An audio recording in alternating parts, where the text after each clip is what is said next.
ஆமாண்ணே, ஒரு வாரம் ஆச்சு. அப்புறம் எப்படி நீங்க வந்து 6 நாள் ஆச்சு. டைவர்ஸ் வாங்கின மறுநாளே ஒரு மாதிரியா இருந்துச்சு. அழுகழுகையா வருது.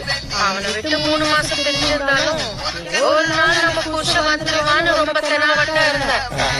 இனிமே அவன் என் புருஷன் இல்லையா நினைச்சு கூட பார்க்க முடியலன்னு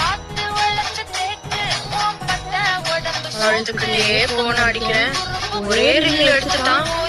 என்ன விட்டுட்டு போயிட்டே இல்லடா அப்படின்னு நான் ஓடி அழுகிறேன். இவன் பைக்கை எடுத்துக்கிட்டு வரதுக்குள்ள என்னால இருக்கவே முடியல. 6 கிலோமீட்டர் ஓடியே வந்தேன்.